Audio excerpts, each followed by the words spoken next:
आपके जो गुड़हल के पौधे हैं और जो आपके पास अगर वेजिटेबल वाले प्लांट्स हैं तो क्या उनमें कीड़े लगे हैं? मैं डेफिनेटली श्योर हूँ कि कीड़े लग गए होंगे। क्यों? क्योंकि ये सीजन है ही ऐसा। इसमें बहुत सारे ऐसे पेस्ट हैं जो कि अटैक करते हैं, जैसे मिली बग्स है, एफिड्स है, स्पाइडर माइट्स है, बहुत सारे ऐसे कीड़े जो कि हमारे वेजिटेबल वाले प्लांट्स को या फिर कह लीजिए जो हमारे फूलों वाले यानी फ्लावरिंग प्लांट्स को बहुत जल्दी से खराब कर देते हैं। अगर अभी आप ये चीजें सफर कर रहे हैं अपने प्लांट्स के अंदर तो ये वीडियो आपके लिए ही है। आज मैं आपको मॉडर्न मेथड्स बताने वाली हूँ कि पेस्टिसाइड्स को किस तरीके से घर के अंदर बनाया जाए, इफेक्टिव किस तरीके से, कितने अमाउंट में दे, और इसके अलावा इसके अंदर क्या क्या ऐसी चीजें हैं जो हमारे पेस्ट को दूर रख सकती है हमारे प्यारे प्यारे पौधों से। तो वेलकम गाइस, मैं हूँ अपूर्वा कौशिक और गार्डन गपशप में आपका वेलकम करती हूँ। अभी तक आपने गार्डन गपशप को सब्सक्राइब नहीं किया है, जल्दी से सब्सक्राइब कर लीजिएगा, बेल आइकन को प्रेस कर दीजिएगा फर्दर अपडेट्स के लिए। अब बात कर लेते हैं अपने प्लांट्स की। तो ये देखिए, जैसे मेरा मिर्ची का पौधा है। अब आप ये देख लीजिए, जो मेरे मिर्ची का पौधा आपको दिखाई दे रहा है, इसके अंदर जो ये कीड़े लग गए हैं, ये बहुत जल्दी से, चाहे पत्ती के नीचे, ये काले कलर के जो आपको कीड़े दिखाई दे रहे हैं, ये प्लांट के हर पार्ट में आपको देखने के लिए मिलेंगे। जैसे ही आप फिगर आउट करोगे तो आप देखोगे कि ये सिर्फ ऊपर ही नहीं है, ये पत्तियों के नीचे, पत्तियों के ऊपर, मिड रिब में, हर जगह आपको दिखाई दे जाएंगे। तो इसको हम किस तरीके से क्लीन कर सकते हैं, किस तरीके से अपने प्लांट से रिमूव कर सकते हैं? तो पहला मेथड, ऑनियन ले लीजिए। जो हमारे घर में ऑनियन आती है, उसके जो छिलके होते हैं, उन छिलकों को रात में आप पानी में एक रात के लिए डुबो के रख दीजिए। कितना? 1 गिलास रख दीजिए, सफिशिएंट होगा। उस 1 गिलास पानी के अंदर अगले दिन वेजिटेबल ऑयल को मिक्स कीजिए। वेजिटेबल ऑयल को 1 स्पून मिक्स करना है। उसके अलावा आपके पास जो भी माइल्ड, सबसे ज्यादा माइल्ड, हार्ड नहीं, माइल्ड हैंड वॉश या माइल्ड शैम्पू हो, उसको मिला लीजिए। और अब जब ये सॉल्यूशन बना है, इसको 1 क्वार्ट स्प्रे करना शुरू कर दीजिए अपने प्लांट के हर पार्ट पर, सिर्फ ऊपर ही नहीं, पत्तियों के नीचे और उसकी जो जहां से जड़ें शुरू हो रही हैं वहां पे हर जगह कर दीजिए। आप देखेंगे थोड़े ही दिन में जो ये काले काले कलर के जो कीड़े थे ये भाग जाएंगे। अब आपको यूज कैसे करना होगा? जैसे आपने आज यूज किया, आज आपने स्प्रे कर दिया। स्प्रे करने के बाद आप 2 दिन के बाद फिर से स्प्रे कीजिए। रेगुलर यूज नहीं करना है। आप किसी भी, चाहे ऑर्गेनिक या फिर केमिकल पेस्टिसाइड्स को अगर आप यूज कर रहे हैं फ्रीक्वेंटली, कि जैसे आज किया, फिर शाम को कर दिया, फिर कल कर दिया, तो उससे हम क्या कर रहे हैं? अपने प्लांट्स की जो सॉइल है उसके एसिडिक लेवल को चेंज कर रहे हैं, यानी कि उसके पीएच लेवल को चेंज कर रहे हैं। वो कैसे? जैसे अगर हम अपनी बॉडी को हाइड्रेट रखने के लिए वाटर बहुत ज्यादा अमाउंट में इनटेक करते हैं, तो हम इसी तरीके से प्लांट्स के बारे में सोचना चाहिए। प्लांट्स को भी हाइड्रेट रहना उतना ही इम्पोर्टेंट है। मतलब ये मैं ह्यूमन के एग्जाम्पल से कंपेयर करके समझा रही हूँ थोड़ा सिंपल वर्ड्स में, कि किस तरीके से जो पेस्टिसाइड है वो हमारे प्लांट्स को प्लांट्स के लिए हार्मफुल भी है। ऐसा नहीं है, ठीक है, इंसेक्ट्स को हटा रहे हैं, बट अगर हम फ्रीक्वेंटली किसी चीज का एक्सेस अमाउंट में यूज करेंगे तो हम प्लांट की हेल्थ के साथ खिलवाड़ ही कर रहे हैं एक तरीके से। मैं तो ऐसे ही सोचूंगी। एनीवेज, चलिए चलते हैं हम दूसरे पौधे के बारे में। जो गुड़हल होता है, गुड़हल में आप देख लो, आपके पास किसी भी वैरायटी का गुड़हल होगा, उसमें आपको देखने के लिए मिल जाएंगे एफिड्स, सबसे ज्यादा एफिड्स, और मिली बग्स सबसे ज्यादा ये देखने को मिलेंगी आपको। और ये कहाँ दिखाई देंगी?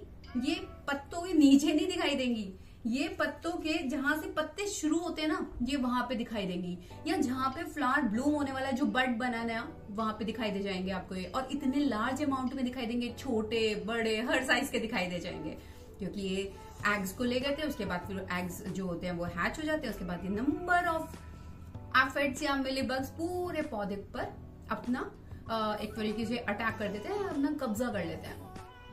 दूसरा मेथड, उसके लिए क्या करेंगे हम? ब्लैक पेपर देखिए हमारे घर में मिल जाएगा। मुझे पता है अभी बहुत सारे ऐसे कमेंट्स आने वाले होंगे, हाँ एक काम करो ना, पूरा टर्मरिक भी डाल दो, ये भी डाल दो, वो भी सब्जी बना पूरा दे दो ना प्लांट को। लेकिन उन लोगों को ये नहीं पता कि जो ये पेस्टिसाइड्स हम बना रहे हैं, ये एंशिएंट मेथड्स हैं जो कि पुराने टाइम में भी लोग यूज करते थे, बट हमने उसको क्या किया, अब बीच में हमारी कंस्ट्रक्शन बोल दीजिए, ऐसे बहुत सारी चीजें हैं जिसकी वजह से जो हमारी सॉइल है उसकी फर्टिलिटी गायब हो गई है। तो पहले के अमाउंट में क्या कीड़े नहीं लगते थे? पहले भी कीड़े लगते थे, तो उसका भी या तो केमिकली ट्रीट किया जाता था या फिर उसका ऑर्गेनिकली किया जाता था।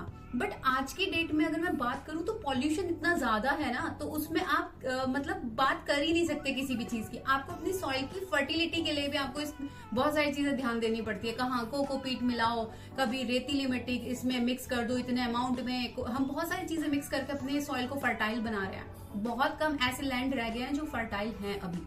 अदरवाइज कंस्ट्रक्शन और बहुत सारे ऐसे ह्यूमन वर्क की वजह से हमारी बहुत सारी जो लैंड है ना, वो सारी की सारी डिस्ट्रॉय हो चुकी है। सर्च भी कर सकते हैं आप, ठीक है ना। अच्छा, तो मैं थी ब्लैक पेपर पे। तो ब्लैक पेपर को का जो पाउडर है, एक उसका पाउडर ले लीजिए, 1 चम्मच पानी में मिला दीजिए, 1 गिलास पानी में। रात में उसको पूरी रात डुबो के रखिए अच्छे से। अगले दिन फिर वही करना है, माइल्ड हैंड वॉश ले लीजिए जो भी आपके पास है, और उसमें वेजिटेबल ऑयल को मिक्स करके अच्छे से शेक करना है। और शेक करने के बाद आप देना शुरू कीजिए। आप खुद आइडेंटिफाई कर पाएंगे कि जो आपके प्लांट्स में पेस्ट लगे थे वो हट गए हैं, और सच में कंप्लीटली हट गए। क्योंकि जैसे मैंने अभी आपको अपना मिर्ची का पौधा दिखाया था, इसमें कितने सारे मतलब गुच्छे में, बंडल में थे, पूरे के पूरा प्लांट की ऐसी तैसी रखी थी। तो देखिए मैंने भी फिर यही किया, मैंने भी यही मेथड्स यूज करती हूँ। जो मैं अपने मेथड यूज करती हूँ ना, वही आपके साथ शेयर करती हूँ। तो आप देखना, डेफिनेटली आपको इसमें बेनिफिट मिलेगा ही मिलेगा।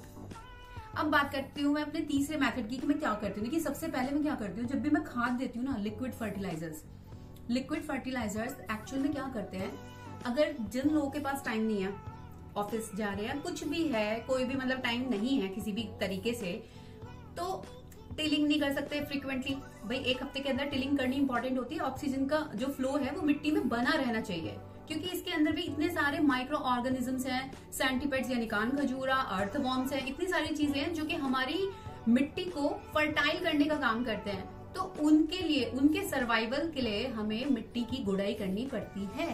लेकिन लैकिंग की वजह से, मतलब गुड़ाई की अगर हम कहीं नहीं कर पा रहे हैं, इसकी कमी की वजह से हम क्या करेंगे, लिक्विड फर्टिलाइजर देना शुरू कर देंगे। लिक्विड फर्टिलाइजर का ये मीनिंग है कि वो पूरे सॉइल में अच्छे से मिक्स हो जाएगा। और अगर हम वही वर्मी कंपोस्ट या फिर काउडंग केक की बात कर रहे हैं, तो देखिए वो सॉलिड वेस्ट है, तो आपको उसको मिक्स करना ही पड़ेगा। तो जब हम कोई भी फर्टिलाइजर देते हैं, तो जितने भी हमारे माइक्रो ऑर्गेनिजम्स हैं, ये बहुत जल्दी से वर्क करना शुरू करते हैं। जितना भी डिके और डिकम्पोज मैटर है, उसको अच्छे से डिकम्पोज करते हैं। उसी टाइम पे जल्दी जल्दी जो ब्लूमिंग होती है, फ्लावर्स निकलते हैं, बर्ड्स निकलते हैं, तो वो हनी बी और इन सबको अट्रैक्ट करते हैं अपनी साइड। तो जब ये अपनी वेस्ट मटेरियल्स के ऊपर डाल देते हैं प्लांट के ऊपर, तो धीरे धीरे वहीं से ही कीड़े आने शुरू हो जाते हैं। तो इसके लिए हमें क्या करना होगा, जब भी हम खाद दें, ध्यान रखिए ये सबसे इंपॉर्टेंट पॉइंट है, जब भी आप खाद दें अपने किसी भी प्लांट को, तो खाद देते समय ध्यान रखिए मिट्टी बिल्कुल सूखी होनी चाहिए। चाहे वो आप लिक्विड फर्टिलाइजर दे रहे हैं, चाहे आप वो सॉलिड वेस्ट दे रहे हैं। दूसरी चीज, जब भी आपने अगर लिक्विड फर्टिलाइजर दिया या सॉलिड वेस्ट दिया, अब आपने दे दिया, सॉलिड वेस्ट के लिए तो आपको टिलिंग करनी पड़ेगी। अगर आपने लिक्विड फर्टिलाइजर दिया है, तो लिक्विड फर्टिलाइजर में ही आप थोड़े से ब्लैक पेपर का पाउडर, यानी कि 1 चुटकी मैं बोलूंगी, उसको मिक्स कर दीजिए। फिर देखिए आपके पेड़ में ना, आपके प्लांट्स में कभी भी कीड़े नहीं लगेंगे, गारंटेड नहीं लगेंगे। जो मैंने अपने 7-8 सालों में जो एक्सपीरियंस किया है ना, नहीं लगते सच में। हम इन मेथड्स को जब यूज करना शुरू करते हैं ना, एक बेसिकली साइकिल को मेंटेन कर लेते हैं, तो उस तरीके से ही जैसे हम जिम जाते हैं यार, जिम जाने के लिए आप लोग एक साइकिल तो मेंटेन करते होंगे कि हाँ मेरे को जाना है, मेरे को आज जाना है, मेरे को जाना है, मेरे को जाना है, मुझे फिट होना है। सेम ऐसे ही प्लांट्स के साथ भी है। तो इन प्लांट्स की हेल्थ के लिए, इनके डेवलपमेंट के लिए, इनके ग्रोथ के लिए सबसे ज्यादा जरूरी है मेंटेन करना। आपकी फर्टिलाइजर की साइकिल है, आपकी वाटरिंग की साइकिल है, आपकी लाइट कंडीशन, जो भी आप एक बेसिक जो भी चीज अपने प्लांट्स को दे रहे हैं, उसका एक साइकिल आपको मेंटेन करना होगा। तभी आपके इंडोर प्लांट्स, आउटडोर प्लांट्स अच्छे से ग्रो कर पाएंगे। अब ये बताइएगा ये इन्फॉर्मेशन कैसी लगी, कमेंट मेरे को जरूर कर देना। उन फ्रेंड्स को तो भाई जरूर शेयर कर देना जो प्लांट लवर्स हैं, तो शेयर कर दीजिएगा, सब्सक्राइब भी कर देना है, बेल आइकन भी प्रेस करना है। और इन्फॉर्मेशन अगर अच्छी लगी यार, प्लीज थैंक्स बटन के थ्रू भी आप सपोर्ट कर सकते हो गार्डन गपशप को। ऐसे ही इन्फॉर्मेशन के लिए देखिए बेल आइकन जरूर प्रेस कर लेना, क्योंकि मेरे अपकमिंग आने वाले वीडियोस का नोटिफिकेशन तभी आपके पास पहुंच पाएगा। सबसे बड़ी चीज तो यही है। चलिए ठीक है, नेक्स्ट वीडियो में बात करेंगे डैप के बारे में, कि डैप क्या है, किस तरीके से अपने प्लांट्स में डालना है। अब नेक्स्ट वीडियो में मिलेंगे जल्दी से, ठीक है? ओके, चाचा, बाय बाय, टेक केयर।